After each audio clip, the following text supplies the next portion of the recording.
Welcome back to those that were with us this afternoon, and a huge hello to those that have joined us. It's lovely to see you all. A huge hello to all of you here in person, but also a big hello to those of that are joining us online. So we are live streaming people. So, no funny signs. And if people do come up to speak, can we use the microphone so that people can hear us out into the big wide world? So, I think there might be. There we go. My name's Tamsin Smith, and I'm the CEO of Cornwall Museums Partnership.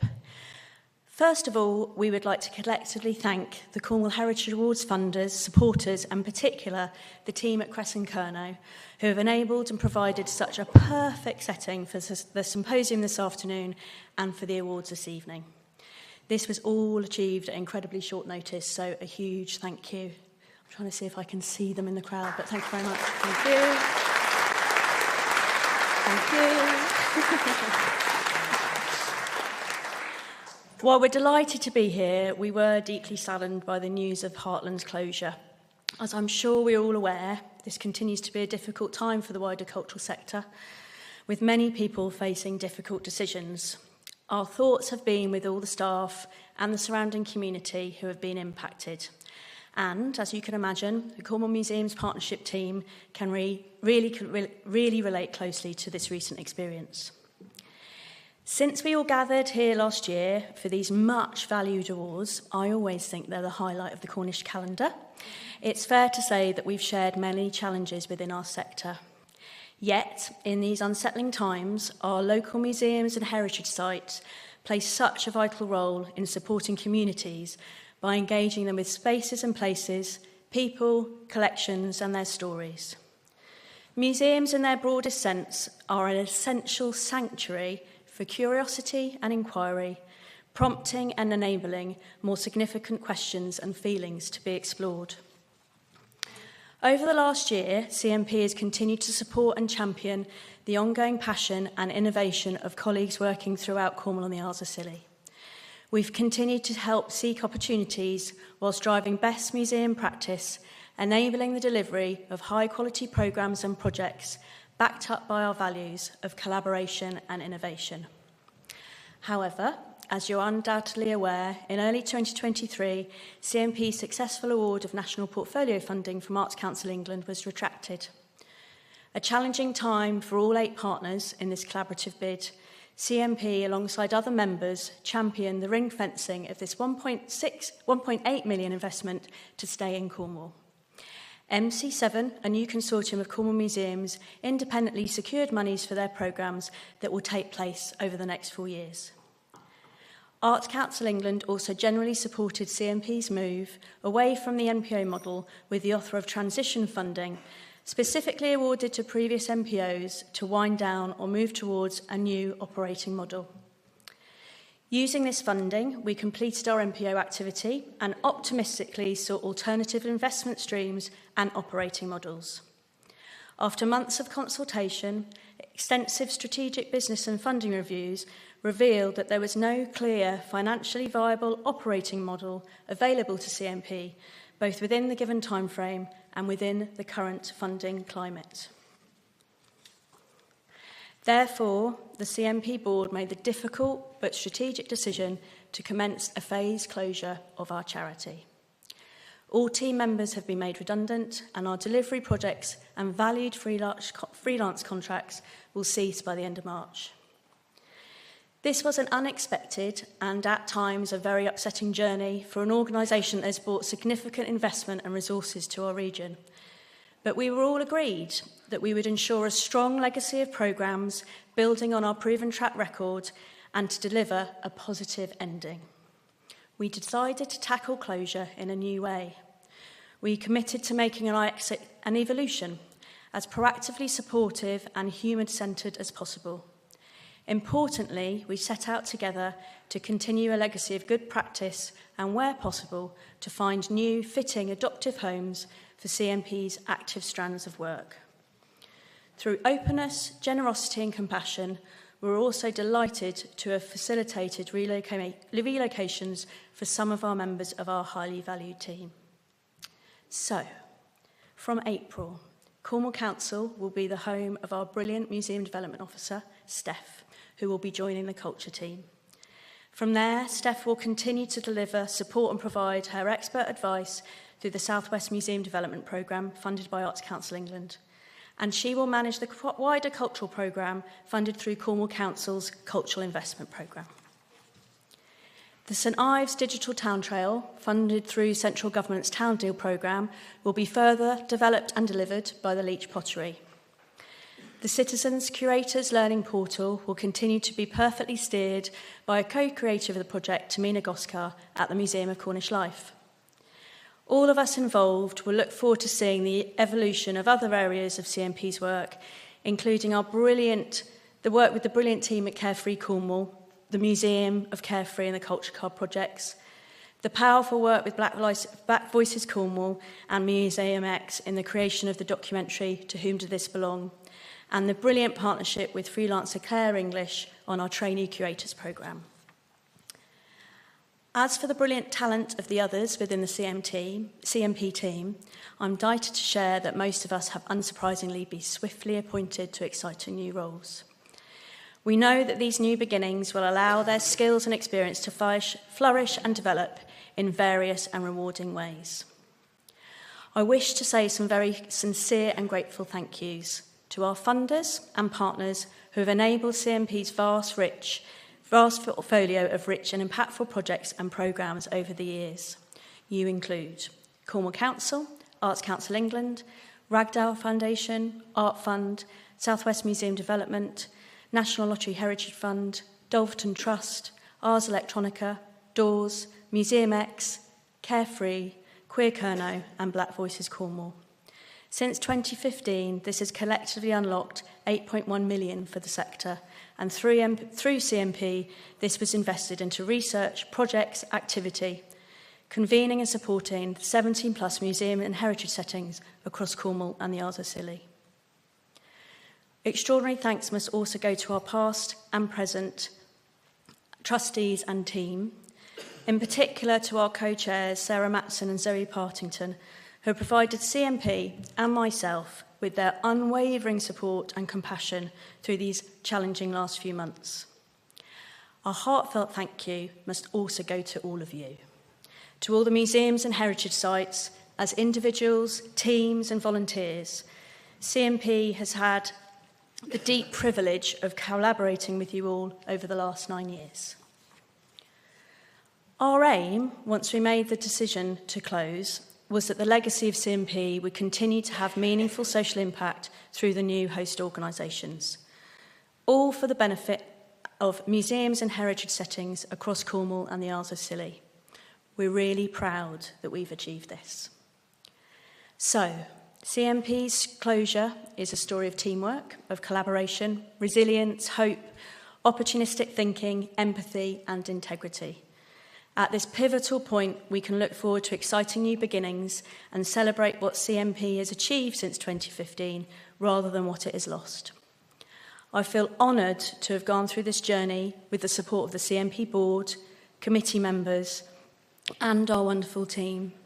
Several of you are here today who have been key supporters who have helped us land a dignified and even celebratory close to our charity.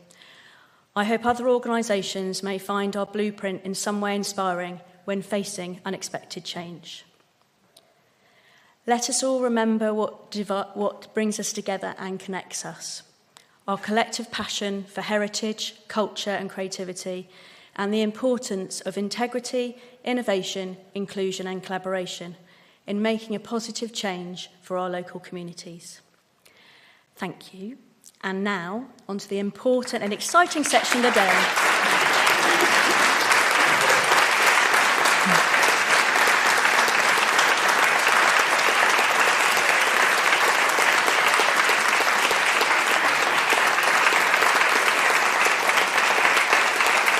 Thank you. And that applause is to all the team. Thank you, everybody. Thank you. I'm sorry. Breath. But now we're going to the joyous part of the day, of the highlights of the cultural calendar, and I'm going to hand you over to the one and only Daphne Skinner.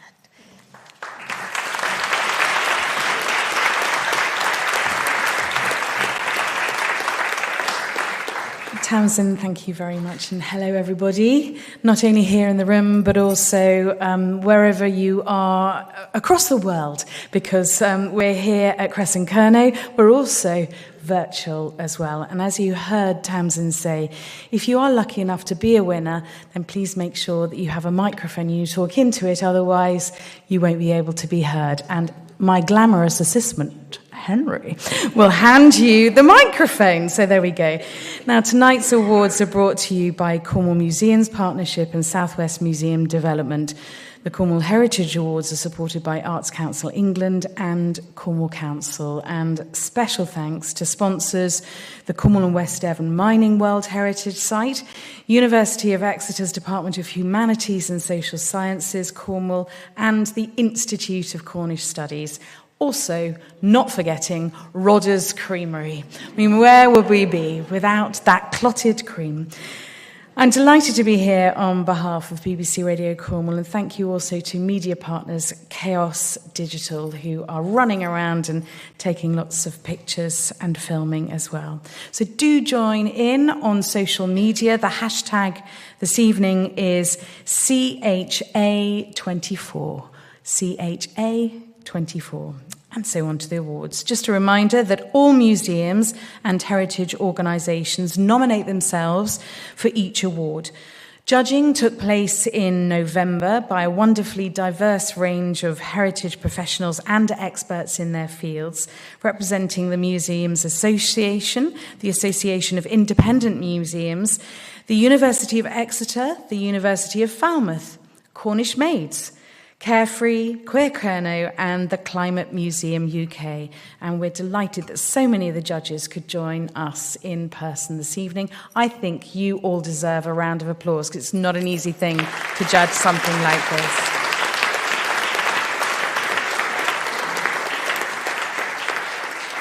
The finalists of most categories are made up of groups of all sizes, and this year, I'm told, smaller organisations have been giving the larger ones a run for their money. However, two categories, Exhibition of the Year and Spirit of the Awards, have been split into two groups based on how many full-time equivalent paid members of staff are in the organisation. This is so we can properly and fairly celebrate the full breadth and diversity of all the heritage groups, including the huge number of volunteer-run museums across Cornwall and the Isles of Scilly. Our winners will be presented with a trophy made from locally sourced reclaimed wood, and all shortlisted projects, teams and individuals will receive a highly commended certificate. So the awards will be presented in this order: Collaboration, Innovation, Heritage Heroes, Leader of the Year, One to Watch, Exhibition of the Year, Spirit of the Awards, and then Object of the Year. All entrants have been asked to submit statements on their commitment to inclusion and environmental sustainability. The Spirit of the Awards trophies and commendations will be given to the organisations whose actions and cultures really impress the judges in these areas. We're saving our favourite award till last, Object of the Year, voted for by the public. It's always a joy to see your objects and stories capturing the imagination of our audiences. Now, to help the awards run smoothly, please can I ask that if you are announced as the winner of your category, join me on the stage. It's not too terrifying, honestly. Just say a few words, and then we can all give you a huge round of applause and take some photos too. I'll then ask the runners-up to collect their highly commended certificates, and we'll get some group photos on stage. And then you can return to your seats for the rest of the ceremony. So the first presentation is for the Collaboration Award, a new or existing partnership that has delivered results greater than the sum of its parts. Due to the exceptional quality of entries this year, our shortlist consists of 5 projects. The first is Revoice, Falmouth University in partnership with Tate St Ives, Tuesday Night Fun Club, Community Choir, and Impossible Producing Limited. Revoice was a project taking Penzance's Galawan Festival as a starting point to explore belonging, place, and community. It focused on intangible cultural heritage and culminated in performances at Tate St Ives, attended by more than 500 people. The next is the Grand Ball of Rosevere Community Project, Isles of Scilly Museum Association. The project ran during the out-of-season winter months to focus on the local community. It celebrated the history of the Grand Ball and the Bishop Rock Lighthouse and used the museum's archives as a starting point for an exhibition, a play, artist-led workshops, a dance, films, and a souvenir publication to engage with a wide range of community groups. Restoring the Net Barrow Mevergazine District Museum is the next project. The museum worked with Goran Men in Sheds group to sympathetically restore a net barrow that had belonged to the last full-time fisherman in Goran Haven and had been recently donated to the museum. The barrow is now displayed in the museum with before and after photos, and the museum hoped to collaborate with the Men in Sheds group in future. I'm glad they came out of them. Bringing together marine-themed charities and businesses, National Maritime Museum Cornwall, in collaboration with National Lobster Hatchery, Cornish Diving, Rustler Yachts and Falmouth Harbour, the museum staged a release of 620 baby lobsters during National Marine Week outside the Tidal Zone Gallery to engage a museum audience with marine conservation in action. 1,153 visitors engaged with the event and had a very rewarding visit. And finally, More Than Words, Sensory Trust in partnership with Wheel Martin Clayworks, Giva Tin Mine, Hale Heritage Centre and Crescent Kearney. Working closely with the 4 heritage sites and local artists, the project developed and implemented accessible and inclusive sensory-rich story experiences to be enjoyed by all visitors. During the 2.5 years of the project, the Sensory Trust collaborated with the partner teams and more than 165 people from 12 different community groups, including Sense, Eyesight Cornwall, and Dementia Walking Groups. And so, out of that tremendous shortlist, we have a winner, and that is the Isles of Scilly Museum's Grand Ball of Rosevere Community Project. Please come up on stage.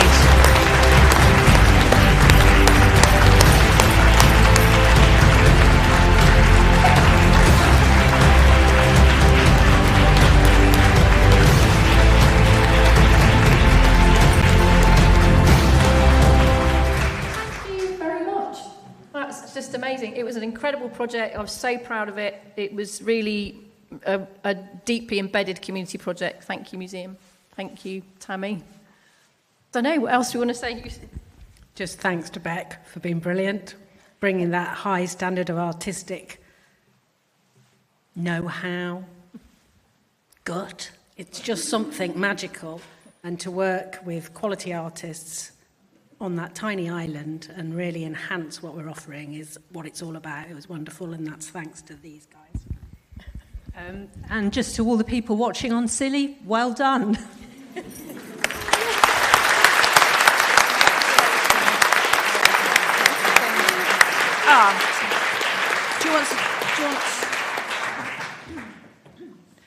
We might need you to come back on for a photograph, please, if that's possible.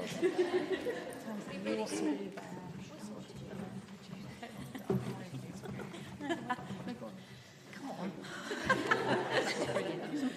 Thanks. Thanks, everyone, and the Isles of Scilly. You are fantastic. Okay. Thanks.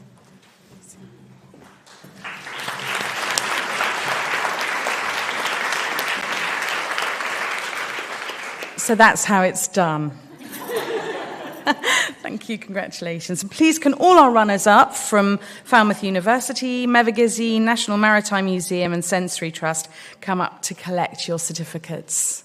And a photograph as well for you all, please.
The next presentation is for the Innovation Award, a new initiative, digital project or way of working that has made your organisation more resilient in the long term. Shortlisted nominees are Family Route at Lanhydrock National Trust.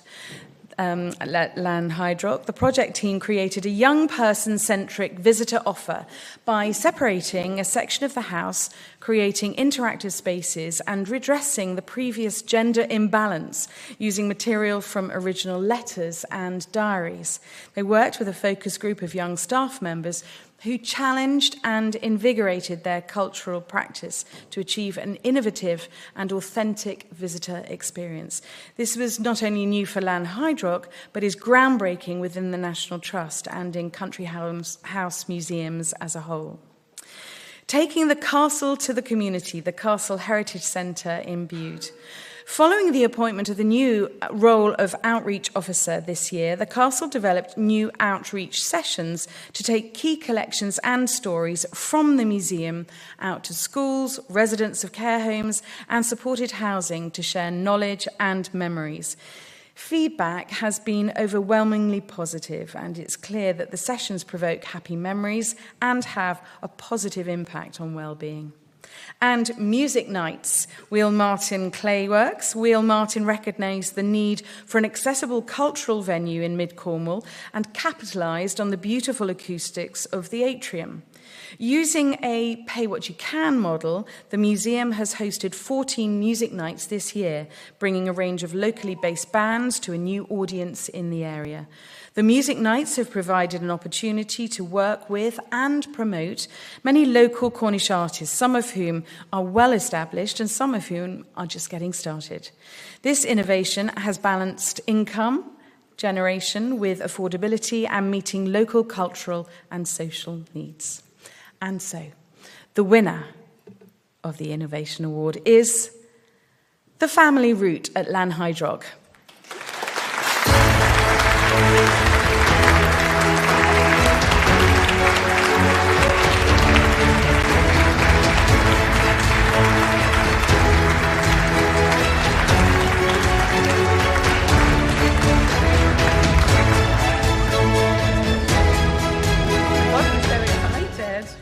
This is amazing. We were so privileged to work with young people at Lanhydrock to produce this new family offer that we hope will inspire future generations to get excited about culture, about Cornwall, about our places. And so really, this is thanks to you, Ollie, and for also challenging the way I work, keeping me young, keeping me fresh, keeping me, I don't know, like, on trend. I don't know. Lawrence is amazing with words. He wrote that application. I mean, I actually don't remember when we wrote that we were groundbreaking within the National Trust. But the fact the ADO for the National Trust in Cornwall is here tonight, that's somewhat embarrassing. But it's still true. Luckily we won the award. I just want to say, what a fitting end to Charlie at your time here at Lanhydrock. 2 weeks left in post as Senior Collections and House Manager, 5 years, and what a 5 years. We've talked about inspiration, but you have really inspired the team, and what an impact you've had on those around you. So I just want to say a massive congratulations to Charlie. Thank you.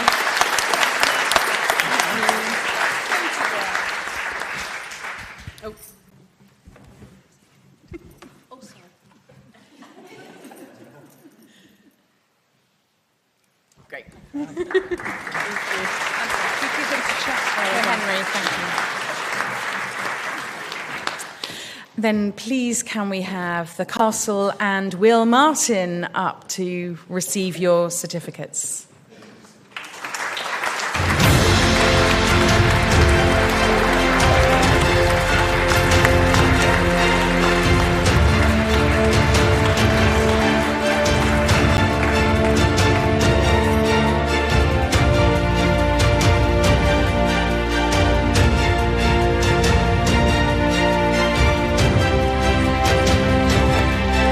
you. Well done. Congratulations. Now we move on to the Heritage Heroes, an opportunity to celebrate the work of a team who've achieved something very special this year.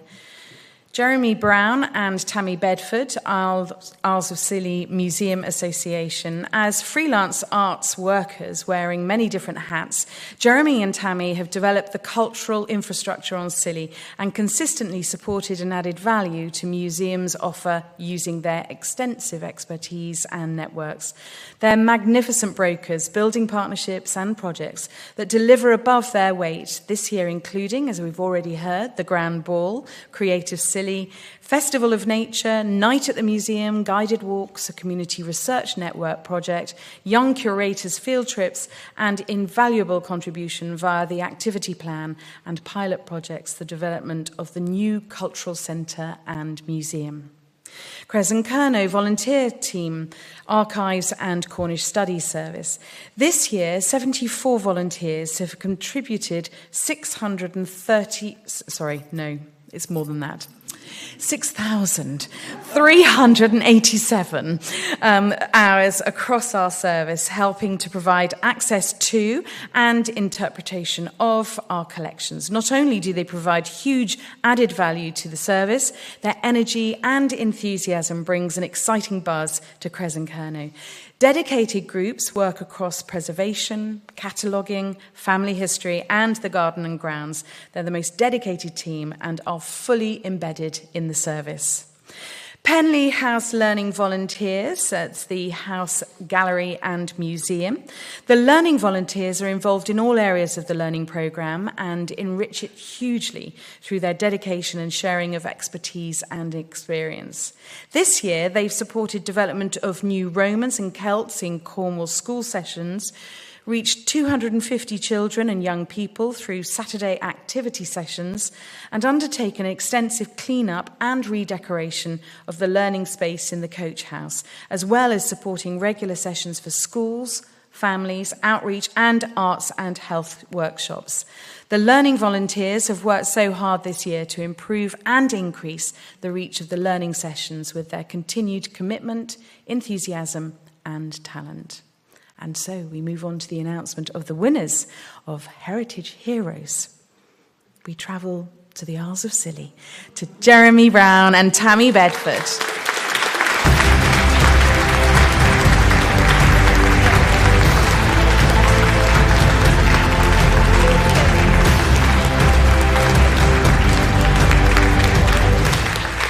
I wasn't expecting that, so I don't know what to say other than Jeremy, I hope you're watching over on the Isles of Scilly, and here it is.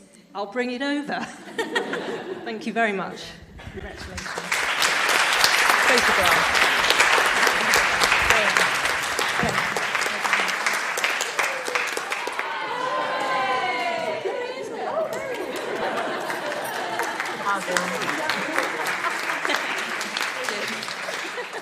Smile, Jeremy. I'm delighted. Thank you very much. Perfect. Oh, that's lovely. Can we have a picture with Jeremy in as well? Yes, so shall we There we are. There's a photographer. Smile, you're on candid camera. Thank you, I think that's it.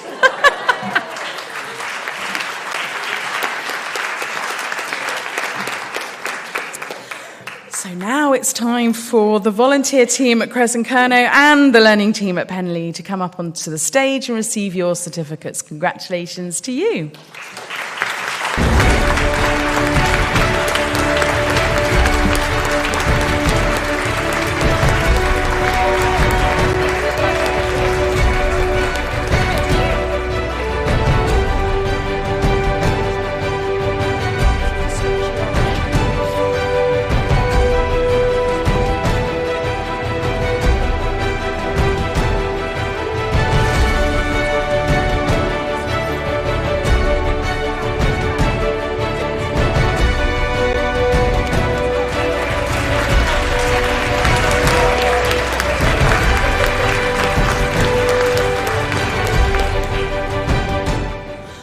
Our next award is Leader of the Year, recognising inspirational leadership from an individual or team in an organisation at any level who's influenced, inspired and motivated their colleagues.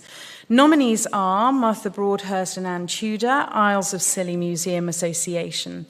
In a challenging period of expansion and development, Martha and Anne put themselves forward as co-chairs of the museum, working tirelessly and diligently to understand all aspects of the museum and its potential opportunities and threats. They've worked hard to support their staff and brought a professionalism to the role which has been clear and helpful, setting up committees to support a robust governance structure. They each dedicate time to the operations and projects of the museum beyond their role as trustees. Above all, they steer the organisation with confidence, sensitivity and pride, and a sense of humour. That's essential, isn't it? Lewis Squire's Hand, Morlaith. Lou was the Jarl, or leader, of the project for the last 3 years before he sadly passed away, leaving an enormous loss at the heart of the group. During his time as Jarl, he and the members of the leadership team saved the group from disbanding and sent it on a path to success. In 2023, Morlaith was able to attend and share their passion for the Cornish heritage, with visitors to 6 events around the duchy, including Arwenack and Etac Kernow. They've also significantly developed the reach of their social media audience from a couple of hundred to more than 2,000 followers, and with posts that frequently have an audience of tens of thousands. Morlaith continues to build on Lou's legacy. The winner of the Leader of the Year, Martha Broadhurst and Anne Tudor.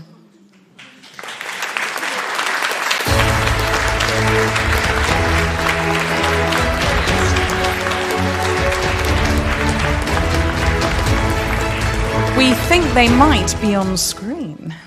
Yeah. Ah! Hello. Hello, who are you? Thank you very, very much. That's amazing, thank you.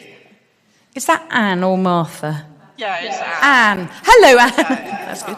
Oh, congratulations to you, Anne. Such an exciting time for the Isles of Scilly Museum. It's just an amazing project that we've got on at the moment. Fantastic. Sorry, And where? Do I sure end? No, you're fine. You're absolutely fine. We love listening to you. Whereabouts on Scilly are you? Well, I'm not even on the Isles of Scilly, unfortunately, at the moment, although you can see my kayak behind me. But no, I'm joining you from Shrewsbury. Really excited. It's just a lovely affirmation of the project that we've been working on. But what I wanted to say was, as a successful leader needs a brilliant team to lead. And we're very, very lucky with Kate, Rachel, Alison and Sarah, our co-trustees and our volunteers. I'm wondering if I could perhaps just use this moment to particularly thank Kate, who's been both the underpinning and the enthusiasm for the museum project, for getting us to where we are now. Kate, thank you very, very much indeed. Thank you so much, Anne. Lovely to see you, and congratulations.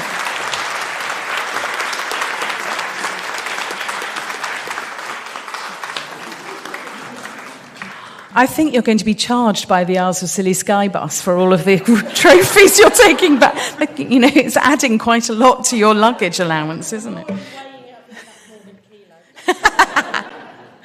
You'll have to buy extra. And so, please, John, who nominated Lou Squire's Hand, please could you come and receive the certificate? And I understand that Lou's widow is here as well. If you'd like to come up too, we'd love to see you as well.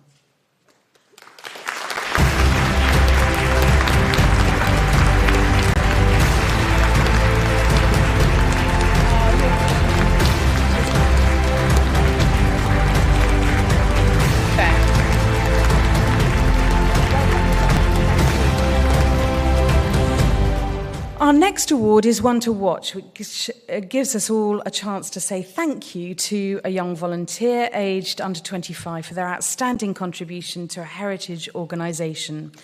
Nominees are William Gray, Bodmin Keep, Cornwall's Army Museum, William has been volunteering regularly as a young collector and reenactor at Bodmin Keep this year during every school holiday.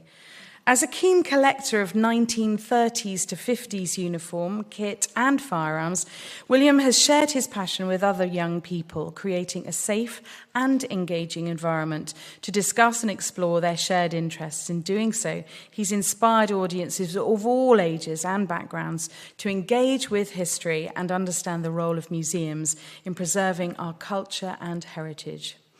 William is autistic, and the museum is one of the few places he can relax, be himself, and talk about his passions. And Daisy Stevens, Isles of Scilly Museum Association, a lead member of the Young Curators Group. Daisy requested to do her work experience in the museum this year. She's impressed with her confidence, warmth, and great local history knowledge when dealing with the public.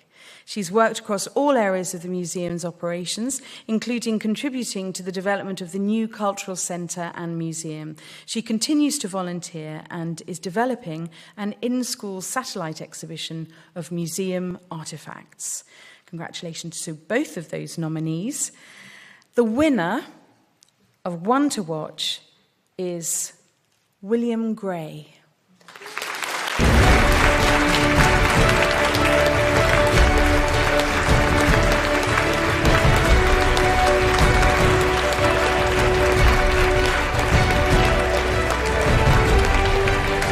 So, unfortunately, William isn't here this evening, but we understand he might be watching online. Is that right? Absolutely. Hang on a second. We need a microphone, otherwise he's not going to be able to hear you. So, this is Helen Bishop-Stevens, who's accepting the award on William's behalf. William, I'm very proud to be collecting this award on your behalf. Over the past year, you have presented yourself and the museum so well to our visitors and our audiences. Every holiday, you travel over 2 hours to come and present and share your enthusiasm with them. And you've brought our collection to life for many people, young and old. And I'm very proud, particularly proud, of how well you represented us at Armed Forces Day down in Falmouth, where you spoke to numerous people about your work. So keep it up, keep on volunteering. We're really glad to have you on board. Thank you. Thank you.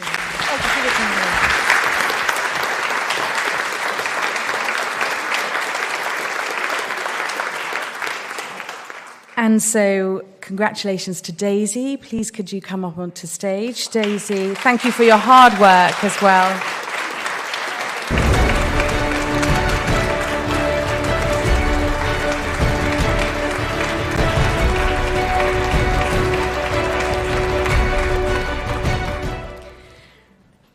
The next award is new for 2024 and recognises the vision, creativity and hard work that goes into producing exhibitions. There'll actually be 2 exhibitions of the year. Such was the quality and diversity of applications from smaller and larger organisations.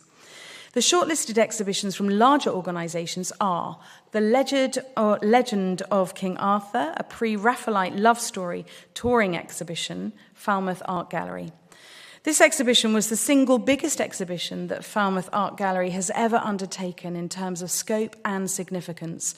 The show was conceived and administered at Falmouth and toured to the William Morris Gallery and Tullie House Museum and Gallery. It drew together new research on the confluence of Arthurian legend, pre-Raphaelite art and regional scholarship. Alongside the exhibition itself, the gallery hosted a number of workshops, tours and talks. Volunteers were engaged with the show through invigilation and the production of upcycled dress-up costumes as part of the interactive element of the exhibition. More than 25,000 visitors saw the iconic and less well-known works in the show, leaving overwhelmingly positive feedback. Adrift, Lost at Sea, Royal Cornwall Museum. Working with author Tracy Williams, this exhibition told the story of containers of Lego lost at sea and washed up on Cornish beaches. Tracy's collections were used to convey an important message about plastic pollution through a vibrant exhibition which appealed to both local and summer holiday tourists. The museum worked with several of Tracy's contemporaries who created art using beach plastic to display as part of the exhibition and ran an activity programme that engaged with more than 5,000 children across the 6-week summer holiday. The exhibition made the whole museum buzz for the summer and was extended for a further 2 months. And 15, a history of pride in Cornwall at the Royal Cornwall Museum. Curated by Koya Kerno and in collaboration with Cornwall Pride, the exhibition and programme of activities, training and visits celebrated 15 years of pride in Cornwall and 50 years of pride in the UK. It highlighted the importance and long-standing existence of queer histories in Cornwall, which is crucial to the representation of our diverse and inclusive history. There are also numerous interactivities for people to record their response to objects and stories and feel that their voice could be added to the themes within the displays. Queer history has always existed, but by the nature of how things have been collected, this isn't always visible in museum collections and displays. Following the exhibition, the LGBTQIA+ flags remain in situ and permanent trail objects can be followed in the galleries. And so, the winner of Exhibitions of the Year for the larger organisations goes to Adrift, Lost at Sea.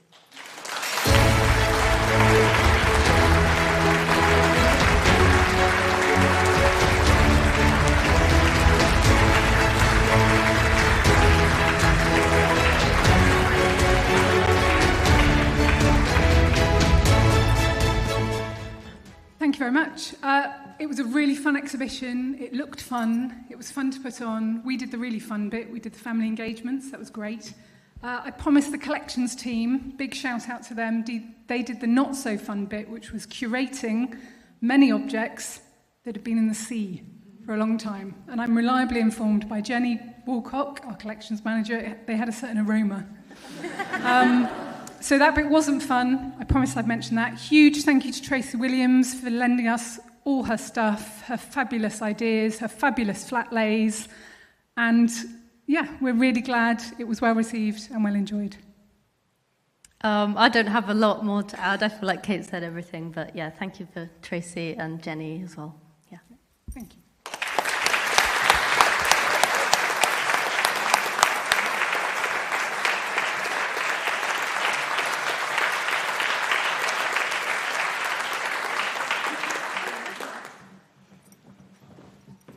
And please will representatives for the Legend of King Arthur and 15, A History of Pride in Cornwall, come up for their commendations.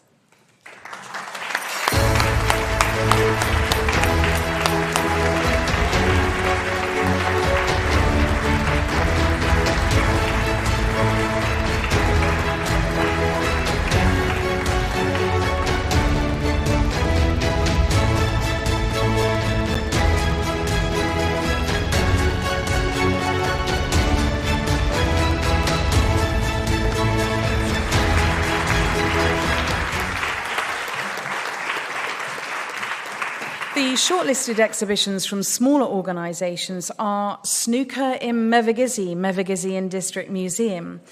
This exhibition showcased the collections of Mevergizy Social Club, including those relating to local player Jonathan Barron, who won the 1970 Amateur World Snooker Championship and was UK champion on 3 occasions. 4 generations of Jonathan's family visited the museum and were photographed alongside the display, some of which was provided by his wife.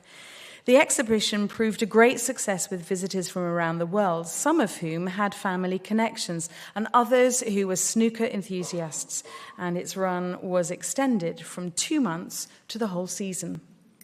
Discovering St Ives Museum.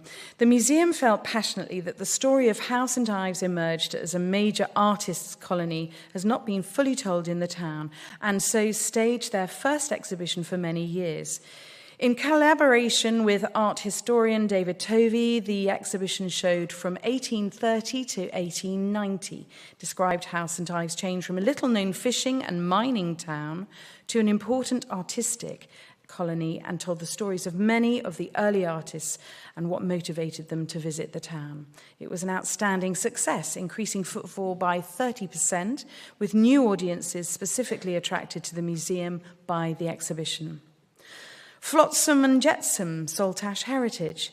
Inspired by the acquisition of a child's clinker rowing boat and focusing on the river traffic, trade and the effect of pollution on the Tamar, this exhibition displayed non-electrical and sustainable items to challenge audiences to think about their own environmental sustainability. This proved to become quite a talking point with visitors. As a challenge to themselves and to other museums, the Saltash Heritage team spent no money producing the exhibition and only used recycled and repurposed materials. It took energy, creativity, and careful thought, but they were still able to produce a high-quality, thought-provoking exhibition. The winner for this part of the awards, the shortlisted for the smaller organisations, is Discovering St Ives Museum.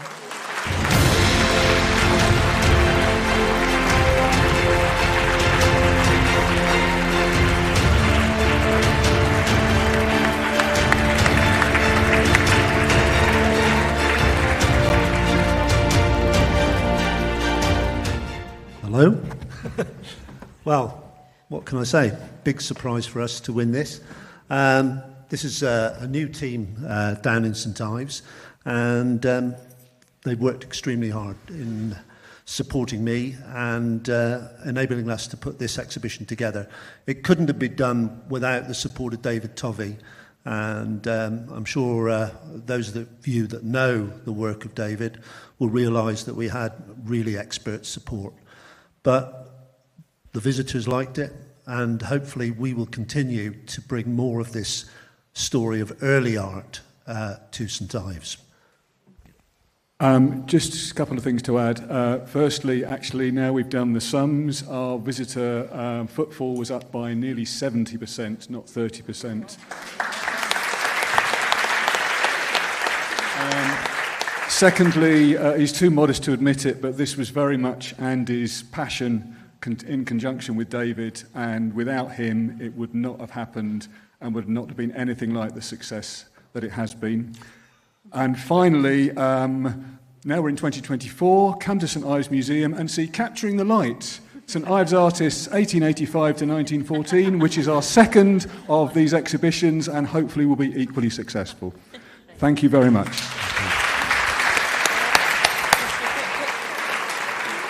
Just a quick picture now.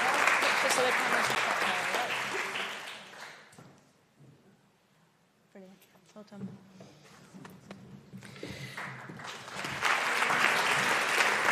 And so it's the turn of Mevagizi and Saltash Heritage to come up onto the stage and receive your certificates.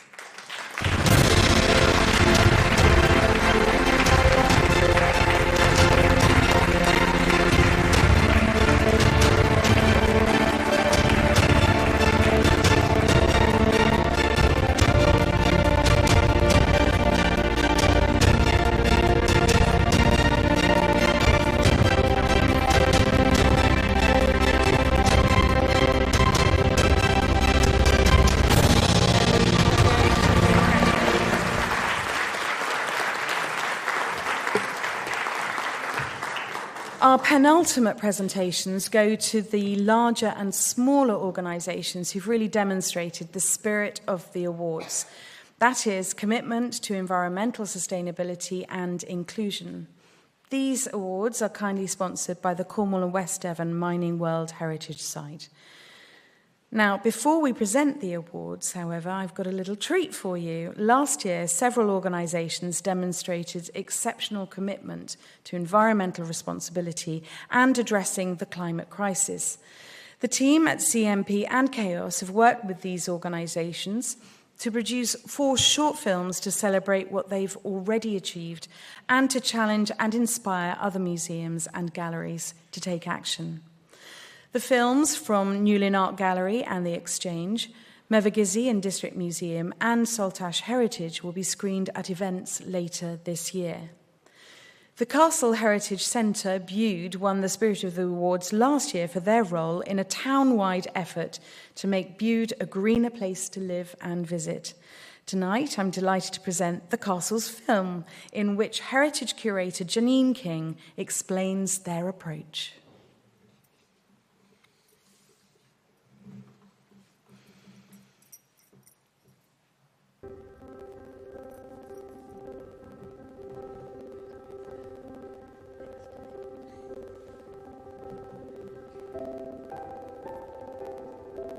Debris has been washed up on Bude's beaches for many generations, so the community as a whole has a real history of having to deal with this, as well as live with the effects of climate change and coastal erosion for generations. In recent years, there's been a movement called A Greener Bude, which has really been the umbrella group for many, many different initiatives that have sought to address this problem. Initiatives such as the 2-Minute Beach Clean, Clean the Seas Project, Refill Bude, to name but a few. So in 2007, the castle became the Bude Heritage Centre.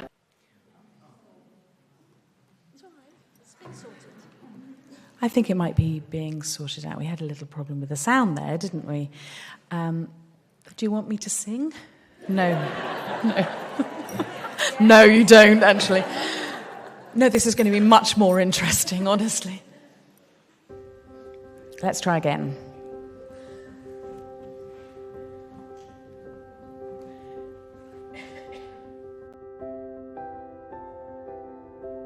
Debris has been washed up on Bude's beaches for many generations, so the community as a whole has a real history of having to deal with this, as well as live with the effects of climate change and coastal erosion for generations. In recent years, there's been a movement called A Greener Bude, which has really been the umbrella group for many, many different initiatives that have sought to address this problem. Initiatives such as the 2-Minute Beach Clean, Clean the Seas Project, Refill Bude, to name but a few. So in 2007, the castle became the Bude Heritage Centre, as well as art galleries and a restaurant. As part of the initial displays that were put together, the council felt that it was very important to tell the story of the difficulties and problems that Bude faces. The all washed up display was one of the first displays that was put together. It's very simple but very effective, and it shows exactly how long it takes for different plastics and different types of debris that gets washed up to disintegrate.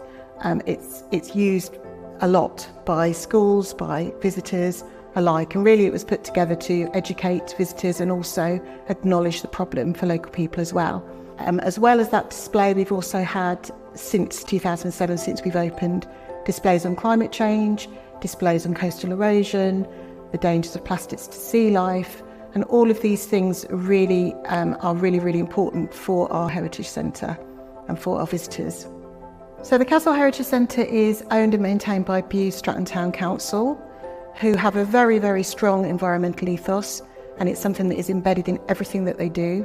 That feeds down to us at the castle, and it's something that has been embedded right from the beginning, when the Heritage Centre was first opened in 2007. It's not things that are necessarily fed from the top down. The initiatives that we have are ones that come from staff members. There are ongoing discussions between staff, between managers at the castle about how we can improve and what we can do. But it's something that's very much part of our organisation and part of what we do day to day. Some of the main front-facing initiatives we have are in the cafe and the shop area. This is a place where we can really get our message across to our visitors. For many years, we've used only compostable takeaway cups, takeaway cutlery, supplied by Vegware. We also have a discount system for people who bring their own eco cups for hot drinks. We offer free water refills, and that's part of the Refill Bude initiative. In the shop area, we don't stock any plastic toys. We're very mindful of that. We stock books on environmental issues for children. We only supply paper bags on request if people buy anything. So we really do try and drive that message home through our cafe and shop sales. The castle is a Grade 2 listed building, which obviously throws up its own problems, and there are some things that we may not be able to do that we would like to. So, for example, we wouldn't be able to put solar panels on the roof, for example. However, the council buildings that are just opposite are having solar panels put on at the moment. So there are issues, but we do try and do as much as we possibly can within the restraints of the building.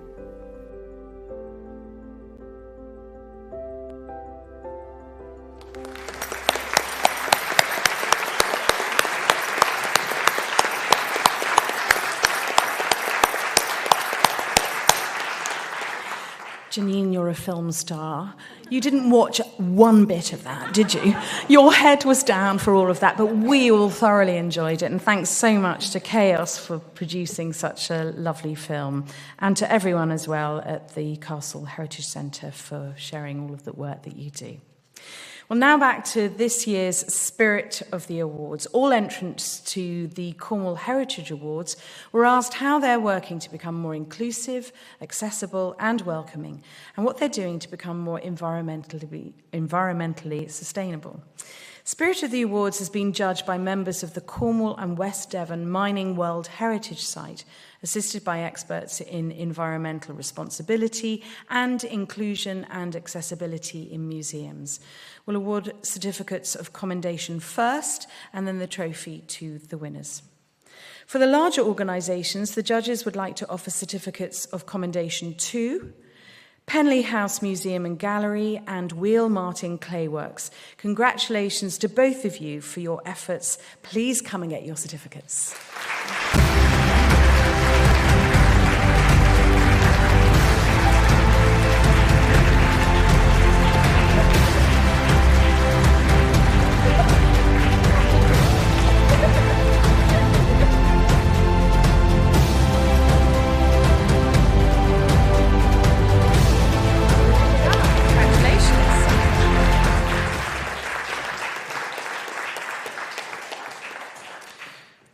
And the winner of the Spirit of the Awards for larger organisations is Crescent Kerno, and I'll tell you why.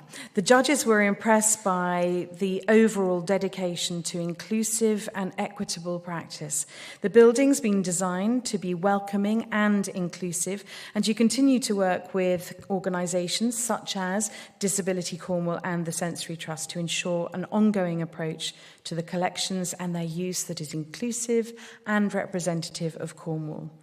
Equally impressive is the way environmental responsibility is embedded in your mission and values. Sustainability was again considered in the design of the building and caring for the collections, and ongoing commitments include the use of eco-friendly materials and using the exhibition space to promote ecological and sustainability issues. Team Crescent Kerno, congratulations. Please come and receive your award.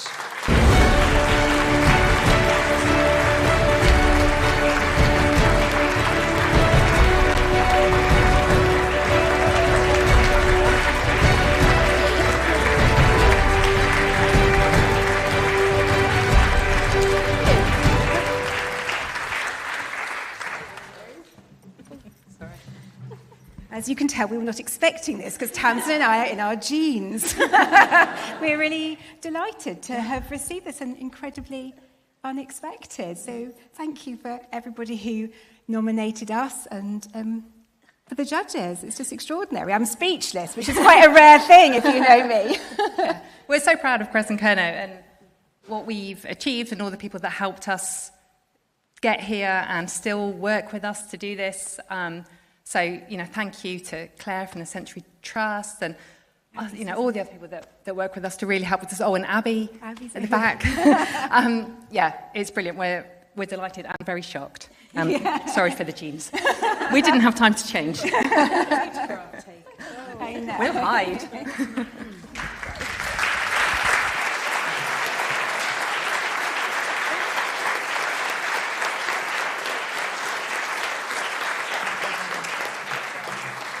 Next, the judges would like to offer certificates of commendation to the smaller organisations who impressed them, Saltash Heritage and St Ives Museum.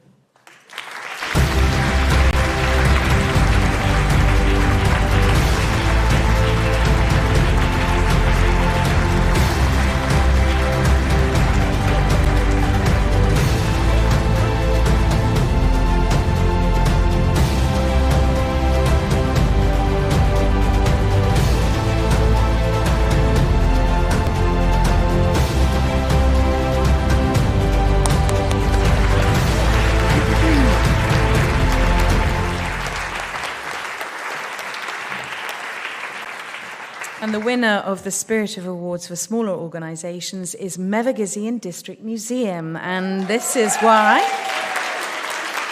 the judges commend you.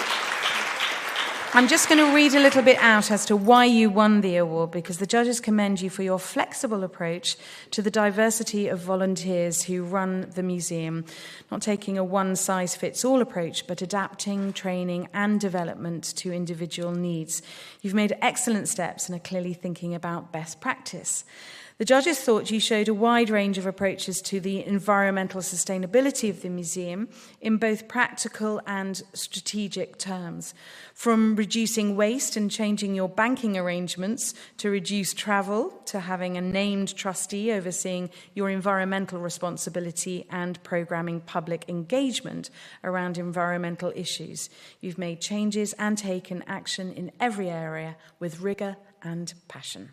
Congratulations to all of the volunteers of Mevergizzy and District Museum. Now is the time for you to come up and get your award.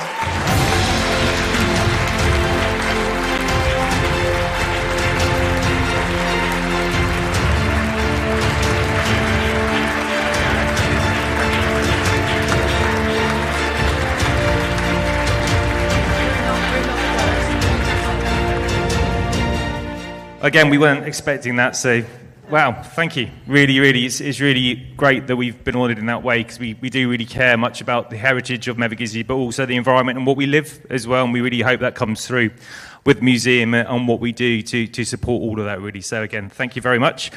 Big thank you to the volunteer team supporting us, everyone out there in Mevergizzy who's maybe watching as well, and the local community as well, so thank you all. Oh, and our chairwoman, Jane, is actually in New Zealand watching as well. So hello, Jane. This is for you as well. Jane. Yeah. So thank you very much. Well done. Don't forget your photograph.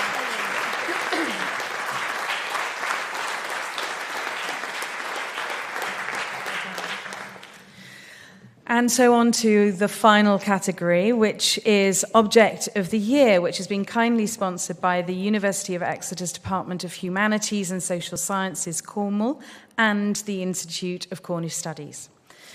This year, we're turning the spotlight onto Cornwall's unique places by drawing attention to objects that tell stories of both the natural and built landscape. A sense of place shapes our individual identities and shared cultures, and the relationships between object and place tell stories of our responses to our environment.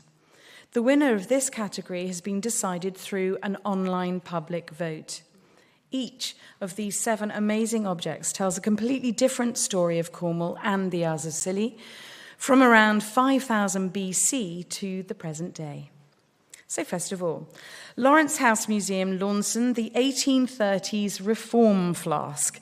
Commissioned by a wine and spirit merchant based at Westminster Bridge, this 1830s flask celebrates the 1832 Reform Act, which changed the political landscape of Cornwall and Launson. Crescent Kerno Archives and Cornish Studies Service, Manor Map, Lelant and Trevetho.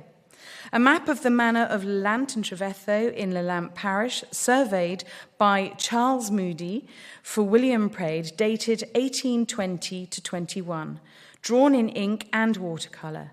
Manorial maps record some of the earliest representations of Cornwall's landscape and how its people lived and work.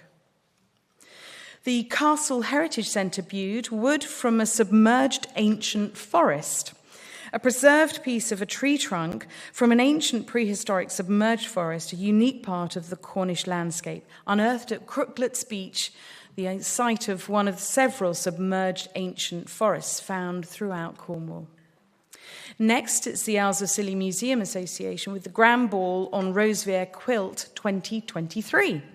A community-created appliqued and pieced story quilt celebrating the building of the Bishop Rock Lighthouse and the fabled Grand Ball, hosted by the chief engineer, James Douglas, to lift the spirits of the workers on the remote and desolate island of Rosevere, where they were billeted.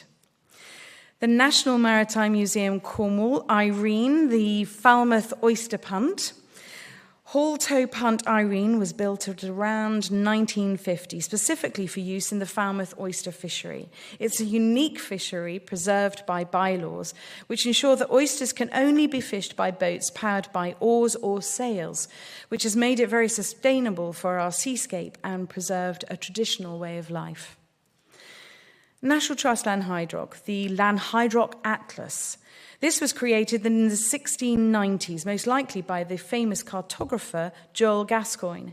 It charts the land holding of the wealthy Robarts family of Lanhydrock through 258 highly decorated maps recording roads, coastline, buildings and rivers from St Just to the Lizard to the Tamar. Museum of Cornish Life Helston Serpentine Works. The workshop of serpentine turner Vivian Bazusto from Church Cove, the Lizard.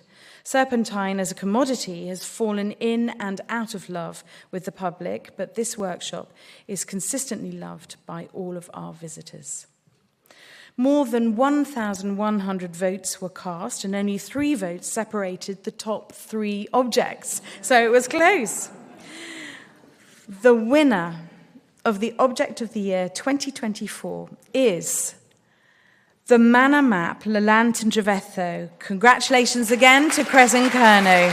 Please come and get your trophy.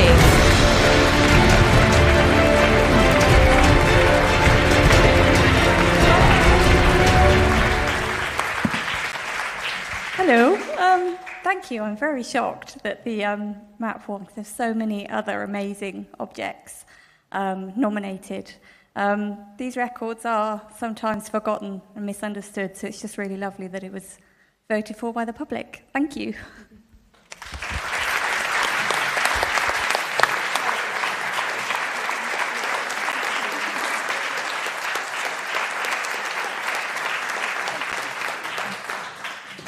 So please, can we have representatives from Lawrence House, the Castle, Isles of Scilly, National Maritime Museum, Lanhydrock, and Museum of Cornish Life. It's going to be pretty busy on stage, but we'd love you all to come up and to receive your certificates. Thank you.